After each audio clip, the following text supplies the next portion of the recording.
Doctor सफेद coat में भगवान कहा जाता है, लेकिन एटा मेडिकल कॉलेज में कुछ डॉक्टर ऐसे भी हैं जो बिना ड्यूटी किए सीधे स्वर्गीय वेतन ले रहे हैं। और जो डॉक्टर सच बोल दें उसे सिस्टम डेंजरस वायरस मान लेता है। मामला यूपी के एटा मेडिकल कॉलेज का है, जहां एक assistant professor doctor Ankita Sharma ने भ्रष्टाचार के खिलाफ आवाज उठाई तो उन्हें मिला धमकी, अभद्रता और अब जान का खतरा। डॉक्टर अंकिता शर्मा ने कहा कि मैंने सिर्फ इतनी गलती की कि जो डॉक्टर साल भर ड्यूटी पर नहीं आए उनका नाम शासन को भेज दिया। अब वही लोग मेरी जान के पीछे पड़े। ब्लड बैंक में ब्लड की जांच हो या नहीं, लेकिन यहां हिम्मत और ईमानदारी की जांच जरूर हो रही है, वो भी खुलेआम। डॉक्टर अंकिता शर्मा ने आरोप लगाया कि ब्लड बैंक प्रभारी अरशद जमाल और उनके साथियों ने उनके साथ अभद्रता की, क्योंकि उन्होंने सड़ी हुई व्यवस्था पर उंगली उठाई है। और अब सुनिए भ्रष्टाचार की असली डोज। मेडिकल कॉलेज में करीब 1.5 दर्जन डॉक्टर बिना ड्यूटी आए हर महीने लाखों की सैलरी ले रहे हैं। एचओडी डॉक्टर हिमा वसणे का नाम तो टॉप पर है, जो कथित तौर पर बिना आए वेतन निकाल रही है। यहां इलाज नहीं होता, यहां सिस्टम का ऑपरेशन हो रहा है, और सर्जन वही है जो भ्रष्टाचार की चादर ओढ़े बैठे हैं।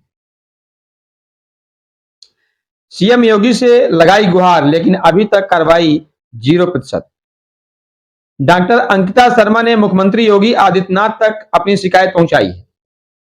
अब देखना यह है कि ब्लड बैंक में सच का सैंपल कब जांचा जाएगा, या फिर हर बार की तरह सिस्टम फिर ब्लड प्रेशर चेक कर फाइल ठंडी कर देगा। अगर एक ईमानदार डॉक्टर अकेले खड़ी होकर सिस्टम से टकरा सकती है, तो क्या पूरा प्रशासन इतना बीमार है कि सुन ही नहीं पा रहा है? क्या आप भी मानते हैं कि ऐसे भ्रष्ट डॉक्टरों के खिलाफ कड़ी कार्रवाई होनी चाहिए? तो इस वीडियो को ज्यादा से ज्यादा शेयर करें और अपने विचार कमेंट में जरूर बताएं। धन्यवाद। तो लेते हैं एक छोटा सा ब्रेक के बाद दिखाते हैं पीड़ित महिला डॉक्टर ने क्या कुछ कहा, क्या रहा कुछ खास, कैसे उन्होंने इस भ्रष्टाचार को उजागर करने की कोशिश की है। देखें पूरी जानकारी। चित्रकूट वालों, खुशखबरी, अब मोबाइल खरीदना हुआ और भी आसान। आइए चित्रकूट जिले के मशहूर बच्चा कंप्यूटर एंड मोबाइल टेलीकॉम पर, जहां आपको मिलता है 0% ब्याज पर मोबाइल फाइनेंस की सुविधा, वो भी आसान किस्तों में। बस लाओ आधार कार्ड और ले जाओ अपनी पसंद का कोई भी स्मार्टफोन, चाहे वो हो सैमसंग, रेडमी, वीवो या कोई और ब्रांड, बिना 1 रुपये ब्याज दिए। पता याद रखिए, मोबाइल मार्केट, बस स्टैंड, करवी, चित्रकूट। तो अब रुकना कैसा, आज ही आइए, मोबाइल फाइनेंस कराइए और स्मार्ट बन जाइए। बच्चा कंप्यूटर और मोबाइल टेलीकॉम, भरोसे का नाम, चित्रकूट का ब्रांड। 0 ब्याज, 0 टेंशन, अब हर जेब में स्मार्टफोन। सिर्फ आधार कार्ड लाओ, बिना डाउन पेमेंट मोबाइल ले जाओ। बच्चा मोबाइल, जहां हर सपना है किस्तों में पूरा।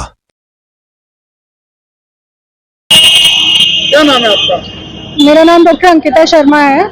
डॉक्टर साहब, क्या वजह है आप कोतवाली आई हुई हैं, क्या है पूरा मामला? एक्चुअली मैं असिस्टेंट प्रोफेसर हूँ, रेगुलर पद पे तैनात हूँ वीरांगना Avantibai Lodhi autonomous state medical college में। और कुछ समय पहले मेरी जो एचओडी है, जो संविदा पे हैं और वो एचओडी पे पोस्टेड हैं, उन्होंने मेरी डॉक्टर हिमा वॉश ने, वो हफ्ते में सिर्फ 1 या 2 दिन आती हैं, और उनकी लैब में ड्यूटी थी, साइटो लैब में, और मरीजों को दिक्कत हो रही थी क्योंकि सिर्फ 1 दिन आती है वो हफ्ते में। तो उसको लेके मैंने आवाज उठाई थी, मैंने लिखित में ऊपर उच्च अधिकारियों को उनकी शिकायत भेजी थी।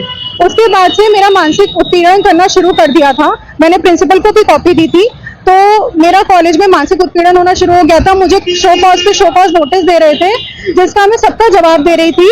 जवाब देने के बाद भी, और क्यों परेशान किया जा रहा है आपको, वजह क्या है? क्योंकि मैंने ये बात, बोल दी आपने। जी मैंने ये बात उठाई थी कि वो हफ्ते में 1 या 2 दिन आती हैं, इस वजह से मुझे परेशान करना शुरू कर दिया। एक कमेटी भी बनाई थी जिसका मुझे आज तक डिसीजन नहीं दिया, जिसमें जो लोग थे उन्होंने मेरे को बहुत डांटा कि तुमने ये बात क्यों उठाई कि हफ्ते में 2 दिन आते हैं डॉक्टर, और जबकि उसमें मैंने ये लिखा था कि पेशेंट को दिक्कत हुई है, पेशेंट की रिपोर्ट्स पेंडिंग है, लेकिन उनके लिए किसी ने बात नहीं की, उनके लिए किसी को कंसर्न नहीं था। कितने लोग हैं ऐसे जो नहीं आते हैं और वेतन ले रहे हैं मेडिकल कॉलेज में? इस तरह के तकरीबन 18 से 20 लोग हैं। तो वो सब आपके खिलाफ हो गए हैं सब? जी आज कमेटी में तो मुझे ऐसा ही लगा, क्योंकि मैं आज जो कमेटी थी वो 2 बजे इसी चीज को लेके थी कि जब मैंने उच्च अधिकारी को लिखा और मेरी प्रिंसिपल को भी मैंने लिखा, लेकिन प्रिंसिपल मैडम ने कोई सुनवाई नहीं की, तो मैंने ट्विटर पे डाला, और उस चीज के लिए इन्होंने कमेटी बनाई कि आपने ट्विटर पे डाला। इस चीज के लिए उन्होंने कमेटी नहीं बनाई कि मेरी जून की सैलरी बिना बताए, बिना इंफॉर्मेशन के रोक दी, उसके लिए कोई कमेटी नहीं। किसी ने पूछा तक नहीं उनसे, एचओडी हिमा भोसले से, कि आपने सैलरी क्यों रोकी बिना मतलब नोटिस दिए। कितने दिनों से आपकी मेरी जून माह की रुकी पड़ी है सैलरी, और जुलाई का मुझे नहीं पता अटेंडेंस गई है नहीं गई है, क्या हुआ है। अभद्रता किसने की आपके साथ? जब आज कमेटी थी 2 बजे, तो मैं उस कमेटी में 2 बजे पहुंच गई थी। वहां 2 या 3 लोग आए हुए थे जो कमेटी के थे। डॉक्टर अरशद जमाल 30-40 मिनट बाद आए, और आते ही वो बोलते हैं कि क्या कहते हैं कि ये हमें सर्जरी करनी है और हम बहुत टाइम वेस्ट हो रहा है और जल्दी जल्दी इस चीज को निपटाओ। और फिर उसके बाद मैंने सीएमएस सर से परमिशन मांगी थी कि पूरी मीटिंग की वीडियो रिकॉर्डिंग हो, क्योंकि मेरी सेफ्टी का भी सवाल है और कमेटी की ट्रांसपेरेंसी रहनी चाहिए। क्योंकि पिछली कमेटी में ये सारी चीजें हुई थी कि दबाव बनाया गया था, इंटर्न्स पे भी बनाया गया था, नर्सिंग स्टाफ पे भी बनाया गया था कि डॉक्टर अंकिता का नाम लिख के दो, कि उन्होंने जबरदस्ती पेशेंट से लिखवाई है ये शिकायतें। तो मैंने कहा मुझे वीडियो रिकॉर्डिंग का परमिशन दीजिए, या तो आप करवाइए या मेरे फोन से। तो मैंने बोला नहीं, ये फोन अपना बाहर उठा के फेंको, बाहर रख के आओ, और ये अलाउड नहीं है। मैंने कहा सर प्लीज आप थोड़ा सा अच्छे से बात कीजिए, आप सीनियर हैं, इसका मतलब ये नहीं आप कैसे ही बात करेंगे। बस इतना बोलते ही उन्होंने बोला मैंने सब देखा है, तुमने कल मेल किया है और ये लिखा है वीडियो रिकॉर्डिंग करवानी है, और मैं तुम्हें देखता हूँ। क्या मांग करते हैं आप? हाँ? क्या मांग करते हैं? इनके खिलाफ स्ट्रिक्ट एक्शन होना चाहिए, जो उन्होंने मेरे साथ अभद्रता की है, इस तरह की